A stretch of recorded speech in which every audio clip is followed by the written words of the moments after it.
Terima kasih saya ucapkan kepada Cik Faz. Untuk slot dia ada soalan tak? Ataupun kita teruskan je dulu, nanti kita akan tengoklah soalan-soalan dekat chat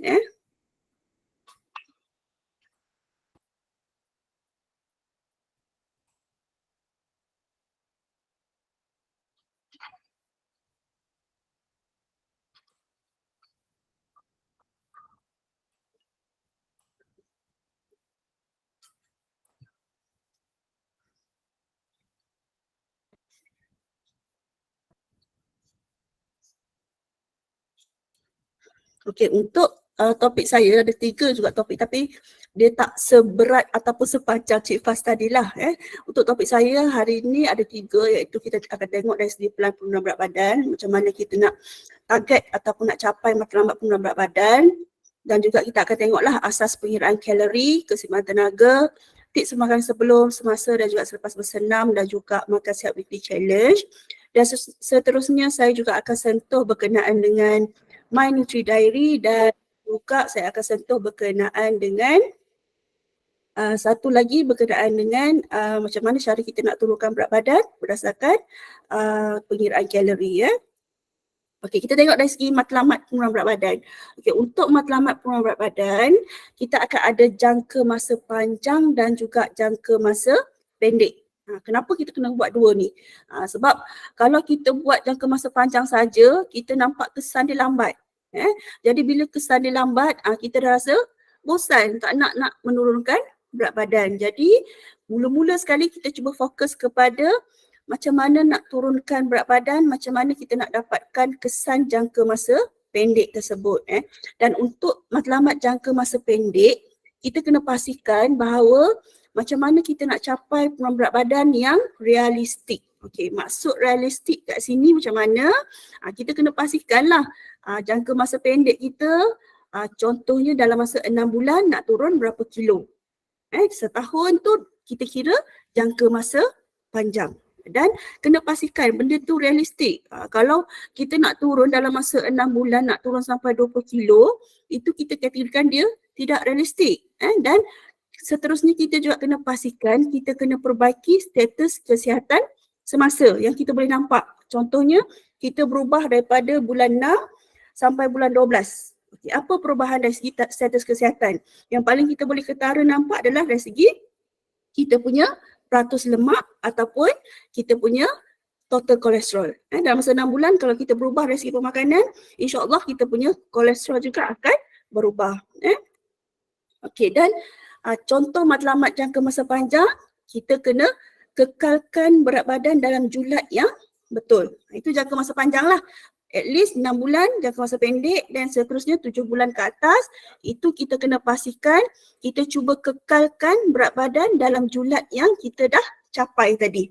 Dan seterusnya kita cuba cegah kenaikan berat badan seterusnya, dan kita boleh promosikan kesihatan yang lebih baik melalui perubahan gaya hidup. Ini penting. Sebab kita tak nak kita turun berat badan dalam masa 6 bulan je. Tapi lepas 6 bulan kita akan naik balik sebab kita tak ubah dari segi gaya hidup. Okey, maksud gaya hidup kat sini apa? Dari segi diet kita kena berubah, senaman kita kena kekal diteruskan, dan juga tingkah laku kita juga kena berubah untuk kurangkan beberapa risiko penyakit yang berkaitan dengan obesiti. Okey, untuk matlamat trim and fit, dalam trim and fit kita dah sasarkan pengurangan 10% ataupun 10% daripada berat badan semasa yang ada pada kita hari ini dalam tempoh 6 bulan. Itu sasaran penurunan berat badan lah. Okay, dan seterusnya kita juga akan sasarkan kepada pengurangan peratus kandungan lemak dan ukur lilit pinggang, dan ia membawa kepada pengurangan dalam jumlah 1 ke 2 kilo sebulan dalam masa 6 bulan. Ini sasaran pengurusan berat badan dalam trim and fit ni.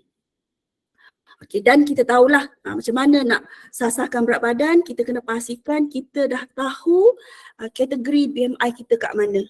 Adakah kita dalam kategori berlebihan berat badan ataupun obes. Siapa-siapa yang normal kat sini, kita cuba kekalkan status berat badan yang normal tersebut. Okey, untuk pelan penurunan berat badan, macam yang saya maklumkan tadi, kita kena pastikan kita kena tahu dari segi berat badan semasa kita sekarang. Dan juga berapa berat badan ideal kita yang sepatutnya kita nak kena turun. Dan kat situ kita boleh tetapkan matlamat kita sendiri.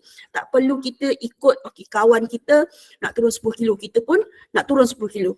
Bila kita ikut kawan ataupun kita ikut siapa-siapa, kita akan jadi stres. Bila stres, itu pun proses nak turunkan berat badan akan terganggu. Dan seterusnya kita akan tahulah dari segi BMI semasa kita. Okey, dan untuk pelan penurunan berat badan, kita dah pecahkan kepada dua, iaitu fasa pertama dan juga fasa kedua. Okey, untuk fasa pertama ni, kita fokus kepada penurunan berat badan 10% daripada berat badan asal dalam masa 6 bulan. Itu fasa pertama. Okey, macam mana kita nak tahu 10% tu? Dia mudah je. Contoh, berat badan kita yang semasa sekarang ni 60 kilo. Jadi kita nak turun dalam masa 6 bulan ni dalam 6 kilo. Dan kita bolehlah bahagi dengan 6 bulan. Berapa kilo sebulan yang kita nak turunkan berat badan. Okey, dan seterusnya fasa kedua adalah nak turunkan baki berat badan dengan penurunan sebanyak 2 kilo sebulan. Okey, maknanya kita dah turun 6 kilo. Contoh saya tadi 60 kilo, turun 6 kilo dalam masa 6 bulan. Jadi untuk fasa kedua, kita cuba turunkan baki berat badan dengan sebanyak 2 kilo sebulan. Maknanya kita tak rasa terlalu stres untuk turunkan berat badan sampai 10 kilo sebulan, 12 kilo sebulan, sebab penurunan berat badan yang ketara pun dia tak bagus untuk kesihatan kita. Okey, dan tempoh dapatkan berat badan ideal berapa lama? Kita campur tadi, fasa 1 campur fasa 2. Berapa lama sepatutnya kita nak kena ambil masa untuk dapat berat badan yang ideal tu. Mungkin setahun, mungkin setahun dan sebagainya. Ataupun dia cuma ambil beberapa bulan sahaja berdasarkan pelan pertama dan juga pelan kedua tadi. Okey, dan untuk tempoh ni juga selain berat badan, kita juga boleh tengok dari segi ukur lilit pinggang kita sama ada capai julat yang sepatutnya ataupun tidak. Okey, kat sini biasa kita akan sasarkan lelaki bawah 90 cm dan juga perempuan 80 cm. Maknanya bukan sahaja kita tengok pada berat, kita juga boleh tengok ukuran lilit pinggang. Mungkin berat kita sama sahaja, contoh bulan ni kita dah diet, okey bulan depan kita tengok sama je berat. Tapi cuba tengok juga ukur lilit pinggang. Mungkin ukur lilit pinggang kita akan menurun ataupun kuranglah daripada yang sepatutnya. Okey, dan untuk kaedah penurunan berat badan ni, pengurangan 50 ke 1000 kalori sehari per hari berterusan boleh membawa kepada 0.5 hingga 1 kilo seminggu. Okey, ni asas saja saya tunjuk. Tadi Cik Faz dia dah cerita pasal kebaikan-kebaikan vitamin, mineral dan sebagainya. Ini kita relate dengan pengiraan kalori. Dan Cik Faz ada tentu tunjuk tadi ataupun dia dah bagi tahu tadi. Untuk nasi bijirin, parak bijirin, sayur kanji, kuantiti 2 sendok nasi, anggaran lebih kurang dalam 130 kalori. Daging tanpa lemak, ayam, telur, ni lebih kurang dalam 65 kalori. Kuantiti dia kalau daging, satu kotak mancis. Dan seterusnya kalau telur, sebiji, dan juga ayam, biasa betul. Saiz apa? Inilah contohnya saiz isi dada ke, ataupun saiz peha dan sebagainya, kepak. Untuk ikan, cengkerang dan juga kacang, anggaran kalori dia lebih kurang dalam 35 kalori. Anggaran untuk 35 kalori seekor ikan adalah macam Cik Faz maklumkan juga tadi, saiz tapak tangan. Dan untuk kacang lebih kurang dalam setengah cawan. Untuk susu, untuk full cream dia berbeza dengan low fat. Kita pun tahu kan kalau full cream dan juga low fat. Untuk full cream, 1 gelas bersamaan dengan 145 kalori dan untuk low fat 125 kalori. Untuk buah, 1 biji, contohnya apple, 60 kalori dan 1 potong betik, anggaran dia lebih kurang 60 kalori juga. Untuk sayur, kita nampak ni. Okey, sayur dia sama dengan air kosong. Sayur yang mentah tidak bermasak. Lebih kurang dalam 3 sendok kosong kalori. Tapi kalau kita dah masak, contohnya kita buat brokoli goreng, kita punya kalori akan meningkat disebabkan oleh minyak. Maknanya kalau minyak digunakan untuk menggoreng brokoli, 1 sudu teh 45 kalori lah anggaran untuk hidangan sayur tersebut. Dan untuk gula pun sama. Kalau kita minum teh tanpa gula, kalori dia kurang ataupun kosong kalori. Tapi kalau kita campur dengan 1 sudu teh gula, dia akan dapat 20 kalori. Ini basic lah dari segi anggaran pengiraan kalori, dan tuan puan juga boleh Google untuk bank kalori makanan. Kat situ pun kita boleh tengoklah anggaran-anggaran beberapa makanan yang rutin yang kita selalu ambil dekat Malaysia ni. Okay, ni contoh, cuba kira. Boleh tak dapat? Okay, nasi putih 3 sendok, sayur bayam goreng 2 sendok berminyak. Ayam bakar dada, buah betik sepotong dan juga air teh kosong. Berapa kalori dia? Adakah lebih daripada 500 ataupun kurang daripada 500? Boleh tak? Tengok dekat chat. Ada orang boleh jawab tak?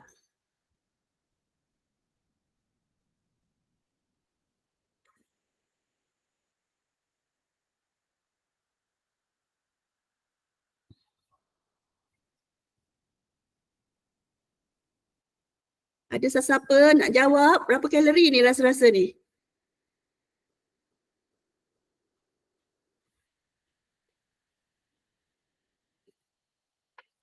Ada tak anggaran lebih kurang dalam 500 kalori ataupun kurang daripada 500 kalori? Ramai tak jawab lebih 500 kalori?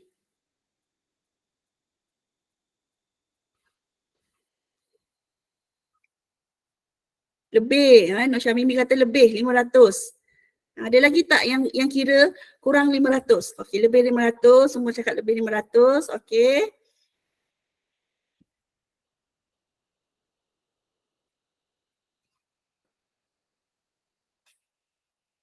Okey, betul lah tu. Kalau saya angka tadi lebih kurang dalam 540 kalori. Sebab biasanya kalau kita masak sayur, kalau nak guna 1 sudu teh tu memang takkan dapatlah kita nak masak untuk satu hidangan. Maknanya kena pastikan biasanya kita akan letak anggaran lebih kurang dalam 2 sudu teh untuk goreng sayur 2 sendok. Jadi kat situ pun dia dah menyumbang kepada kalori yang banyak, lebih kurang dalam 90 kalori. Okey. Kita juga kena fokus. Tadi saya cakap kena ada plan ataupun matlamat jangka masa panjang dan juga matlamat jangka masa pendek. Kenapa? Sebab kalau kita ada penurunan berat badan yang keterlaluan, dia juga boleh menyebabkan beberapa risiko penyakit. Contoh dia batu karang ke abnormal electrolyte cecair badan, dan juga dia boleh juga meningkatkan berat badan yang lebih banyak lagi. Sebab tu kita tak nak, kita kena pastikan pelan penurunan berat badan, pastikan dia anggaran sebulan 2 kilo sahaja. Dan seminggu bergantunglah ada 0.5 hingga 1 kilo. Okey, dan untuk keseimbangan tenaga, kita tahu kita kena pastikan tenaga pengambilan dia adalah daripada diet makanan yang kita ambil, dan penggunaan tenaga adalah daripada kita gunakan balik untuk melakukan kerja-kerja harian dan juga fungsi asas tubuh. Sebab tu kita kena seimbang. Apa yang kita makan, apa yang kita ambil, kita kena keluarkan balik supaya berat badan kita akan maintain kekal normal, dan kita juga boleh turunkan berat badan sekiranya kita boleh kawal diet kita. Maknanya diet dan juga senaman jangan kita pisahkan. Dalam turunkan berat badan, dua benda ni kita kena seiring, selari. Diet dan juga senaman. Okey, dan kita tahulah kalau energy intake dia lebih, maknanya tenaga kurang digunakan, dia akan pun berbeza. Dia akan menyebabkan tak seimbang dari segi keseimbangan tenaga tersebut. Okey, dan sedikit tips pemakanan sebelum, semasa dan juga selepas bersenam. Okey, untuk sebelum bersenam kita kena pastikan pengambilan makanan 5 hingga 6 jam sebelum senaman bagi mengelakkan ketidakselesaan perut. Okey, dan sesenaman kita kena pastikanlah minum air secukupnya. Dan kita kena pastikan air tu adalah air kosong, dan selepas kita kena ambil makanan yang tinggi karbohidrat dalam tempoh 2 jam selepas bersenam untuk meningkatkan proses recovery, dan juga pastikan minum air secukupnya untuk gantikan air yang hilang melalui peluh. Okey, dan untuk Trim and Fit ni, bahagian pemakanan dia ada keluarkan satu sasaran yang kita boleh guna pakai, cadangan yang boleh kita guna pakai untuk mengubah tabiat pemakanan. Sebab ikut kajian Lely 209 ni, kita perlu ambil masa dalam 18 hingga 254 hari untuk membuat tabiat yang baru. Maknanya kita nak ubah tabiat makan kita yang sekarang, yang kita lebih kepada air manis, kurang air kosong, nak ubah tu ambil masa. Jadi kita jangan pula di antara waktu nak berubah tu kita dah fed up. Janganlah, sebab kita nak turunkan berat badan dengan secara konsisten. Untuk borang makan sihat weekly challenge ni, tuan-puan juga boleh dapatkan daripada PSP masing-masing. Okey, ini contoh borang ataupun sasaran KKM tetapkan dalam makan sihat weekly challenge. Okey, kita tengok dia ada bulan dan juga dia ada minggu. Okey, dan kita tahu tadi kita cuba target Trim and Fit ni dalam masa 6 bulan. Jadi bulan pertama apa yang kita perlu buat untuk weekly challenge ni? Yang pertama, okey, kalau kita tengok ni yang hitam tu, minggu 1, minggu 2, kita bermula dengan hanya minum air kosong 6 hingga 8 gelas sehari. Okey, minggu pertama dan juga minggu kedua. Okey, kemudian minggu ketiga dan minggu keempat, hadkan makanan manis 1 kali seminggu. Okey, dan seterusnya bulan kedua, minggu pertama, kedua adalah, kalau kita tengok sini ada 2 benda yang kita kena buat, iaitu makan 2 sajian buah setiap hari dan juga makan 3 sajian sayur setiap hari. Okey, seterusnya minggu ketiga, bulan kedua, kita kena buat challenge untuk hadkan makanan bergoreng 2 kali seminggu, dan juga kita kena hadkan makanan berlemak 1 kali seminggu. Okey, dan kita tengok yang hitam gelap ni adalah permulaan tabiat untuk kita nak berubah. Maknanya benda tu kita wajib laksanakan. Wajib laksanakan, maknanya kita tak boleh skip. Mula-mula sekali tu yang selalunya kalau kita tengok dekat mana-mana pelan penurunan berat badan pun, yang paling mudah kita akan bagi tahu, okey, tukar air manis kepada air kosong. Itu pun kita dah nampak dari segi perubahan. Kenapa? Sebabnya dia relate dengan pengambilan kalori. Sebab kalau air kosong, air orange gelas tu anggaran lebih kurang dalam 80 kalori. Tapi kalau kita tak minum air orange, kita ganti dengan air kosong, kita dah lebih kurang dalam 80 kalori. Okey, tapi kalau tuan-puan tengok, kita bukan sahaja kat sini maknanya bukan sahaja bulan 1, minggu 1, minggu 2 ni sahaja kita minum air kosong, tapi kita akan berterusan. Sebab kita nak ubah diet yang sihat, nak ubah kepada tingkah laku yang sebelum ni kepada yang baru ni. Jadi kalau kita minggu ketiga, kita still lagi boleh capai untuk minum air kosong 6 hingga 8 gelas sehari tu, kita akan lorekkan dekat bahagian minggu 3 ni. Minggu 3 loret dan sebagainya. Kalau kita berjaya teruskan sasaran tabiat tersebut. Okey. Macam saya sebut tadilah, sasaran tabiat makan sihat perlu dijalankan setiap hari dalam jangka masa 2 minggu yang wajib tu. Okey, dan seterusnya ada satu lagi, yang ketujuh ni, kena pastikan pada bulan ketiga, minggu pertama hingga minggu kedua, makan makanan berserat setiap hari. Separuh daripada bijirin adalah bijirin penuh. Macam Cik Faz maklumkan tadi lah, apa benda biji yang penuh tadi, ingat balik semula. Dan setiap rakaman ni kita akan bagi kepada semua klinik dan juga di peringkat PKD. Okey, dan seterusnya hadkan makanan segera 1 kali per bulan. Maknanya ini kita cuba sasarkan bulan ketiga tu. Maknanya bulan pertama, kedua tu kalau rasa ingin lagi nak makan makanan segera boleh lagi. Tapi kalau bulan ketiga kita kena pastikan kita dah kena ubah tabiat tersebut. Kita cuba target 1 kali sebulan sampailah bulan ke-6. Dan seterusnya last kali adalah hadkan pengambilan makanan ringan 1 kali seminggu. Kenapa kita buat jadual ini? Kerana kita nak cuba ubah tingkah laku dalam masa yang lama, dalam masa yang panjang iaitu 6 bulan, tapi sikit-sikit. Bukannya terus mendadak. Terus kita bagi, okey, semua daripada 1 sampai 9 ni kena buat. Bukan. Kita kena buat ikut minggu-minggu tertentu dan insyaAllah kita akan nampak penurunan berat badan sebab ikutkan Borang Makan Diet Weekly Challenge ni sebenarnya dia adalah pengurangan kepada pengambilan kalori makanan kita. Okey, lorekkan jika berjaya meneruskan sasaran tabiat. Contoh macam saya sebut tadilah. Maknanya kita kalau kita berjaya, minggu 1, minggu 2 kita buat dan minggu 3, minggu ke-4, bulan 1 berjaya lagi buat. Okey, lorek kat sini semua. Okey, ini dari segi slide penurunan berat badan. Seterusnya saya